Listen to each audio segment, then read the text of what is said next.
ठीक है, तो effect of registration of a company वापस पढ़ना। Section 9 of the Companies Act 2013 provides for the effect of registration of a company. According to Section 9, from the date of incorporation mentioned in the Certificate of Incorporation, the subscribers to the memorandum and all other persons who may from time to time become members of the company shall be a body corporate by name contained in the memorandum. तो sir, जिस दिन से वो तारीख जो certificate of incorporation में mention रहती है, उस तारीख से the subscribers to the memorandum, जिन्होंने उस फर्स्ट सब्सक्राइबर्स थे जिन्होंने मिलकर उस कंपनी को खरीदा था, subscribers to the memorandum and all other persons who may from time to time become members of the company. यानी कि होता है ना कि सर ये तो पहले लोग थे, ये कंपनी के अंदर इन 5-7 लोगों ने मिलकर कंपनी बनाया, और ओवर द टाइम ये बाहर जाए, कोई नया है, या इनके बाहर जाए बिना कंपनी के अंदर नए मेंबर्स बने, तो सर वो भी, तो over the time they persons who may from time to time become members of the company shall be a body corporate by the name contained in the memorandum। अब sir जिस दिन ये company का incorporation हो जाता है, उस दिन ये कंपनी अलग, और इनको कलेक्टिवली हम लोग यहाँ पर क्या बोलने लग जाते हैं कि सर बॉडी कॉर्पोरेट बन जाएगा, ये एग्जिस्टेंस में आ जाएगा। आगे पढ़ भाई। Such a registered company shall be capable of exercising all the functions of an incorporated company under this Act and having perpetual succession with power to acquire, hold and dispose of property, both movable and immovable, tangible and intangible, to contract and to sue and be sued by the said name. जो काम एक normal natural person कर सकता है, वही सारे काम ये आर्टिफिशियल, करीब करीब सारे काम एक्सपायरिंग ऑफ फ्यू, जैसे मैरिज करना, ये सब नहीं, उसके अलावा वो सारे काम कर सकती है। वो अपने नाम से प्रॉपर्टी खरीद सकती है, वो अपने नाम से मूवेबल, इमूवेबल, टैंजिबल, इनटैंजिबल सारी प्रॉपर्टीज खरीद सकती है, अपने नाम से कॉन्ट्रैक्ट बना सकती है, अपने नाम से स्यू कर सकती है। उस पे भी उसके नाम से स्यू किया जा सकता है, because it is a separate legal. Sir सारे सेपरेट लीगल का ही कहानी गाती है। तो what is the effect of registration, कि सर उस दिन से वो सेपरेट बन जाती है, separate from home, separate from the members of the company, एक नया आर्टिफिशियल पर्सन एग्जिस्टेंस में आ जाता है। ठीक है, अब आते हैं, एक एक केस उठाते जाते हैं, सब में बात आसपास ही घुमा रहे, एक दो में कोई नया एस्पेक्ट देखने मिलेगा तुमको, 3-4 अपने को केस करने। पहला पढ़ भाई।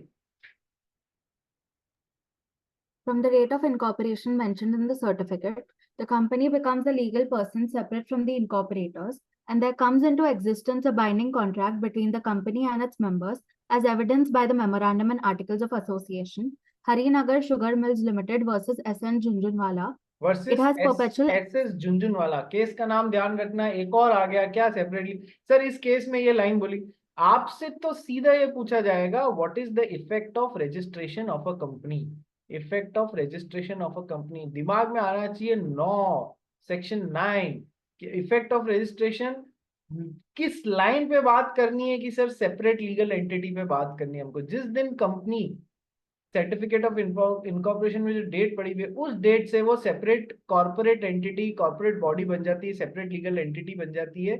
सेपरेट किससे, कि सर अपने बनाने वाले लोगों से सेपरेट बन जाती है। ठीक है, और सर जब अब ये सेपरेट बन गई अपने बनाने वालों से, तो सर इनके और इनके बीच में एक कॉन्ट्रैक्ट बन जाता है। यस सर, आपस में एक दोनों के बीच में, बनाने वालों और इस बॉडी कॉर्पोरेट में एक कॉन्ट्रैक्ट बन जाता है, जहां इनके भी कुछ राइट्स एंड ड्यूटीज होंगे, इनके भी कुछ राइट्स एंड ड्यूटीज होंगे। कैसे, कि सर यदि कंपनी ने डिविडेंड डिक्लेयर किया है, तो इनका राइट है कि इनको डिविडेंड मिलेगा।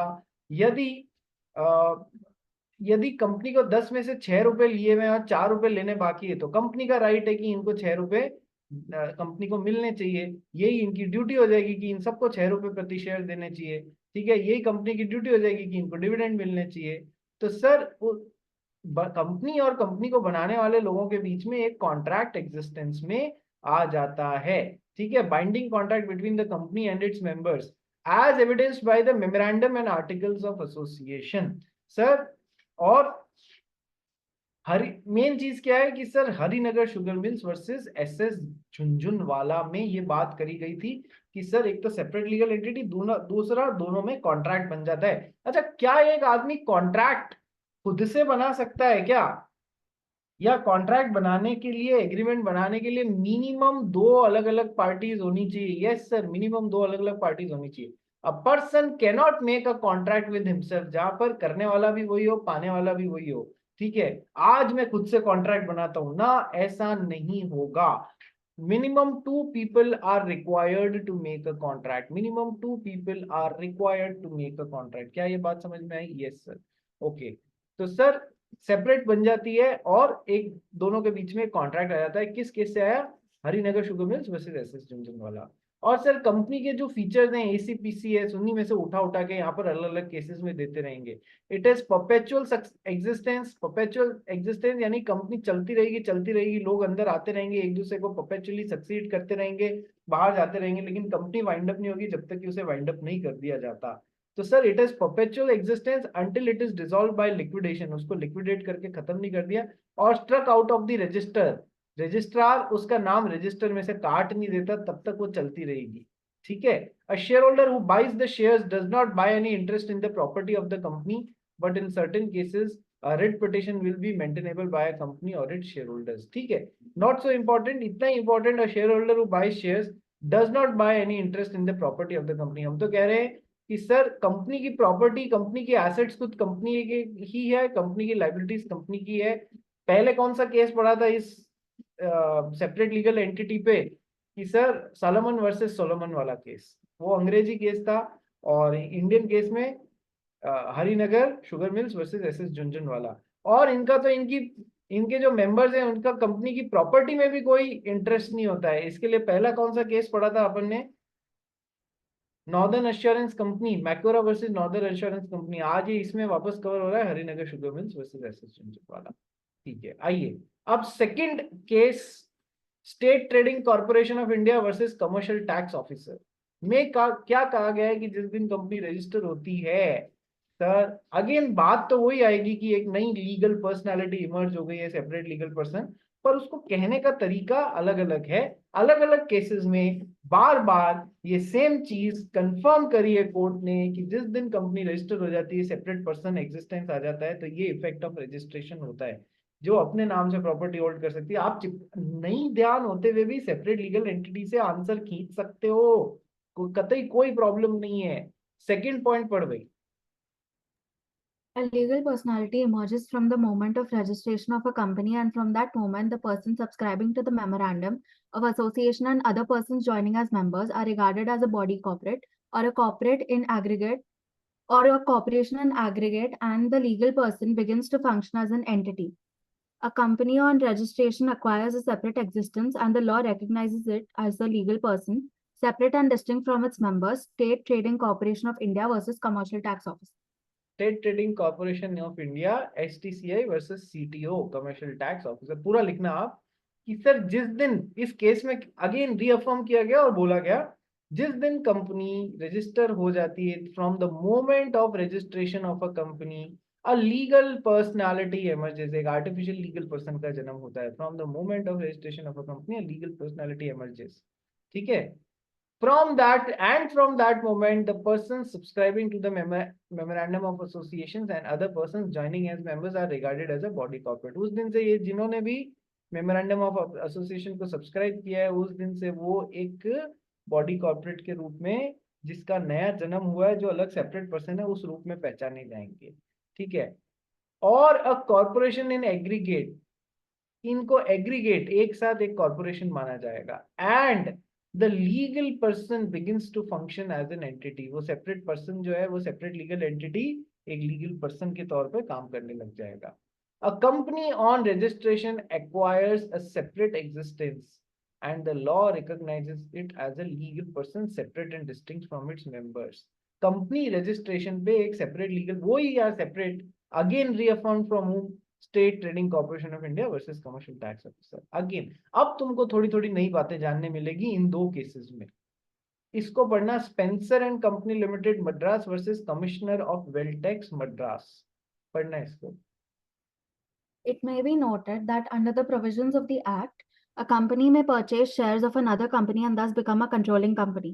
However, merely because a company purchases all shares of another company, it will not serve as a means of putting an end to the corporate character of another company, and each company is a separate jurisdiction entity.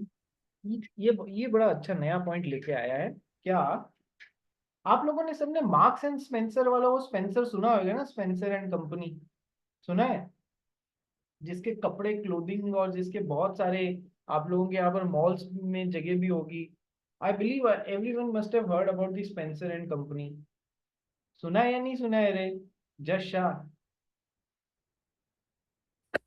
सुना है sir, of course. सुना है या नहीं sir? हम तो सारा fashion street से ही माल खरीदते हैं या जूडियो से ही खरीदते हैं अब तो। ठीक है, ऐसा नहीं। अच्छा, केवल एक जने ने वीडियो ऑन किया हुआ है मेरे अलावा, उसके अलावा भी लोग कर लो ताकि मुझे दिखे, पता पड़े। ठीक है, ओके। तो sir Spencer and company limited Madras versus commissioner of wealth tax Madras, क्या हुआ था? ये केस लॉ क्या बोल रहा है कि सर ये कंपनी है, कंपनी एच, इसके पास में दूसरी कंपनी एस के अंडर लिटरली इसके 100% शेयर इसी के पास में, 100% सब्सिडियरी है। अपन तो सर ग्रेटर देन 50% पे ही मान लेते हैं। एस कंपनी के 100% शेयर एच कंपनी के पास में हो गए। तो sir commissioner of wealth tax ने क्या किया? ये थी स्पेंसर एंड कंपनी, ये इसकी कोई सब्सिडियरी थी, सब्सिडियरी कंपनी थी। स्पेंसर ने उसके 100% शेयर एक्वायर कर लिए थे। कमिश्नर ऑफ वेल्थ टैक्स क्या करने लगा था? एक तो होती है खुशबू के पास में 10 किलो सोना पड़ा है, ठीक है, 10 किलो। हाँ सर, काश सच आपकी बात सच हो जाए, आपकी जबान पे सरस्वती बैठ जाए, 10 किलो सोना हो जाएगा। तो मानते हैं कि sir at the rate 10% commissioner of wealth tax tax लगे। मैं पहले की जस्ट आपको समझाने के लिए एग्जाम्पल के तौर पे बता रहा हूँ। और ये यदि खुशबू के पास में 100 किलो गोल्ड हो जाए तो कमिश्नर कहता है बहुत ज्यादा वेल्थ है तुम्हारे पास में, तुमको मैं 30% से वेल्थ टैक्स लगाऊंगा। यानी कि जितनी ज्यादा वेल्थ उतना ज्यादा वेल्थ टैक्स का इंसिडेंस। ये जस्ट एग्जाम्पल है, इसको सच में मत मान लेना, मैं आपको समझाने के लिए बोल रहा हूँ। तो उसने क्या किया, कमिश्नर ऑफ वेल्थ टैक्स ने बोला इस कंपनी के 100% शेयर तेरे पास में ही है स्पेंसर, तू इसकी 100% होल्डिंग है। उसने क्या किया, इस कंपनी की वेल्थ और इस कंपनी की वेल्थ को क्लब करके उस पे क्यूमुलेटिव पे ज्यादा रेट से टैक्स लगा दिया।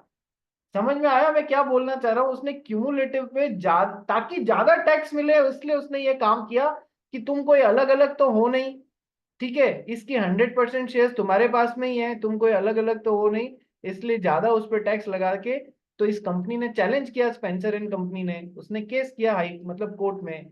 तो कोर्ट में ultimately Spencer and company versus commissioner of wealth tax ने ये बोला कि भले ही एक कंपनी के पास में दूसरी कंपनी के 100% ही शेयर्स क्यों नहीं हो जाए, पर ये दोनों सेपरेट लीगल एंटिटीज हैं, ये दोनों सेपरेट लीगल एंटिटीज हैं, उसमें कतई फर्क नहीं पड़ेगा, इसलिए तुम क्लब करके नहीं लगा सकते हो। तो अभी तक तो अपन पढ़ रहे थे कि कंपनी सेपरेट किससे है, कि सर अपने बनाने वालों से है, कि सर कंपनी एक सेपरेट लीगल पर्सन है, आर्टिफिशियल पर्सन है, दूसरी कंपनी से भी सेपरेट है यार, दोनों की एग्जिस्टेंस अलग अलग है। केवल इसके शेयर इसके पास में, उससे ये दोनों को क्लब नहीं, सेपरेट लीगल एग्जिस्टेंस मानने से मना नहीं किया जा सकता। कंसेप्ट समझ में आया? Spencer and company versus CWT Madras का, commissioner of wealth tax Madras का। Yes sir, it may be noted that under the provisions of act a company may purchase shares of another company. हाँ हमने देखा है, कोई 20% तक खरीदती है, कोई 15%, कोई 25%, कोई 50%, कोई 100%। सर यदि 20% से या उससे ज्यादा खरीदा है तो ये दोनों कंपनीज कैसी हो जाएंगी? हमने पढ़ा था ना, एसोसिएट कंपनी हो जाएंगी। यदि 50% तक है तो होल्डिंग सब्सिडियरी हो जाएंगी, उससे ज्यादा है तो भी होल्डिंग सब्सिडियरी, ठीक है, 50% से ज्यादा या उससे अधिक, ठीक है, 20 से 50 एसोसिएट कंपनी, 20 से कम कुछ नहीं, ठीक है। तो सर एक कंपनी दूसरे कंपनी में शेयर्स होल्ड कर सकती है और उसकी कंट्रोलिंग कंपनी बन सकती है। हाँ हमने देखा है सर, होल्डिंग सब्सिडियरी का फॉर्मूला हमको पता है। However, merely because a company purchases all the shares of another company, सारे shares 100% shares एक कंपनी के दूसरे कंपनी के पास में आ गए, it will not serve as a means of putting an end to the corporate character of another company, and each company is a separate jurisdic entity. Separate legal person है दोनों, इसके 100% share भी इसके पास में आ जाए, उससे ये मतलब कभी नहीं निकालना चाहिए कि इनकी सेपरेट लीगल एंटिटीज खत्म है, हम तो इनको एक ही मानेंगे ना, दोनों की सेपरेट सेपरेट लीगल एंटिटीज हैं। क्या ये बात समझ में आई? क्या ये बात समझ में आई? सबको आई? श्रेया बियानी, खुशबू, खुशबू कहाँ है आज? अच्छा खुशबू हाँ है। कविश तेरे को समझ में आई? कविश, क्या हो रहा? यश शाह, ऋषि अग्रवाल, घर आ गए आप या नहीं आए? ऋषि अग्रवाल, ऋषि अग्रवाल नाराज है। ठीक है, अब ये जो लास्ट केस है ना, heavy electrical union versus state of Bihar, इसमें भी नई बात करी गई है जो अभी तक सेपरेट लीगल एंटिटी के नाम पे हमने नहीं पढ़ी है। सर पहले दो केसेस में तो वही पढ़ा था जो आज दिन तक पढ़ा हुआ है, कि Harinagar sugar mills versus SS Jhunjhunwala और state trading corporation of India versus commercial tax officer में तो सेम बात पड़ी थी। ओके, अब Spencer and company limited Madras में नई बात पड़ी कि दोनों कंपनियां फिर भी अलग रहेंगी, और heavy electrical unions versus state of Bihar में भी अपन नई बात पढ़ेंगे। पढ़ गई? As has been stated above, the law recognizes such a company as a juristic person, separate and distinct from its members. The mere fact that the entire share capital has been contributed by the central government and all its shares are held by the President of India and other officers of the central government does not make any difference in the position of registered company, and it does not make a company an agent either of the President or the central government. ठीक है, आप लोगों में से कभी किसी के पापा कोई सेंट्रल गवर्नमेंट या के कोई टेंडर्स आते हैं वो भरते हैं माल सप्लाई करने के लिए? कभी किसी ने किया? I don't think so. But वो टेंडर कभी भी सेंट्रल गवर्नमेंट को कोई भी चीज की जरूरत होती है या सेंट्रल गवर्नमेंट की किसी कंपनी को कोई भी चीज की जरूरत होती है, वो टेंडर किसके नाम से निकलता है? The president of India on behalf of this company invites the tenders, ऐसे इस तरीके से आता है। सर सेंट्रल गवर्नमेंट जितनी भी सेंट्रल गवर्नमेंट की कंपनीज हैं उनके शेयर्स किसके पास में वेस्ट करते हैं? प्रेसिडेंट ऑफ इंडिया के अंडर वेस्ट करते हैं। ठीक है, ये वापस पढ़ोगे तो समझ में आ जाएगा, heavy electrical unions versus state of Bihar. ठीक है, तो प्रेसिडेंट ऑफ इंडिया के पास में सेंट्रल गवर्नमेंट की कंपनी के सारे शेयर्स वेस्ट करते हैं, तो सर क्या ये प्रेसिडेंट और ये कंपनी इनकी एजेंट हो गई? नहीं सर, अरे ये जो शेयर होल्डर है और इनकी सेपरेट लीगल एंटिटी है भैया, अपन ने पढ़ा है ना सेपरेट लीगल एंटिटी, तो भले ही अब इस जगह कंपनी की जगह गवर्नमेंट कंपनी रख दो और इस जगह आप शेयर होल्डर की जगह प्रेसिडेंट के पास में उनके सारे शेयर्स या अदर गवर्नमेंट उनके पास ऑफिसर्स के पास में उनके बाकी के शेयर्स होते हैं, तो सर केवल इस वजह से आप इस कंपनी को प्रेसिडेंट का एजेंट नहीं बता सकते हो, दोनों सेपरेट हैं। Company is separate into the eyes of law. So as stated above, law recognises a company as a juristic person या आर्टिफिशियल लीगल पर्सन, कुछ भी बोल लो, ज्यूरिसडिक्ट मींस लीगल पर्सन। ठीक है, separate and distinct from its members, yes हमें पता है। The mere fact that the entire share capital has been contributed by the central government, 100% share holding इस कंपनी में सेंट्रल गवर्नमेंट की है, तो वो गवर्नमेंट कंपनी हो गई या नहीं हो गई? Yes sir, it is a government company. Okay, इससे कोई फर्क नहीं पड़ता कंपनी है सेपरेट लीगल एंटिटी, वो कोई प्रेसिडेंट ऑफ इंडिया की एजेंट नहीं है। So mere fact that the entire share capital has been contributed by the central government and all its shares are held by the President of India and other officers of the central government does not make any difference in the position of registered company, and it does not make a company an agent। वो agent जैसे नहीं बोल सकते उस company को, either of the president or the central government, ना तो president की एजेंट है न ही सेंट्रल गवर्नमेंट की एजेंट कहलाएगी। क्या कहां से आया कि sir heavy electrical union versus state of Bihar case से ये टिप्पणी सुप्रीम कोर्ट की, ऑनरेबल सुप्रीम कोर्ट की निकल के आई है। बात समझ में आ गई? बात समझ में आ गई? Yes sir. तो आज हमने एक एग्जाम का क्वेश्चन कर लिया, what is the effect of registration. तो अपने नोट्स में इफेक्ट ऑफ रजिस्ट्रेशन लिख के, पहला केस वो क्या बोलता है, दूसरा केस वो क्या बोलता है, तीसरा और चौथा केस जिसमें कि नई बात समझ में आई है वो क्या बोलते हैं, चारों नोट कर लेना। ठीक है, ये एग्जाम में आ जाता है कभी कभार। चलिए ये अपन ने कर ही लिया था, effects of memorandum and articles. ठीक है सर, सारे मेंबर्स वैसे ही उससे बाइंड होंगे जैसे कि सही में साइन कर दिया हो। ठीक है, चलिए अब अपने पास में नेक्स्ट टॉपिक आता है क्लासिफिकेशन ऑफ कैपिटल।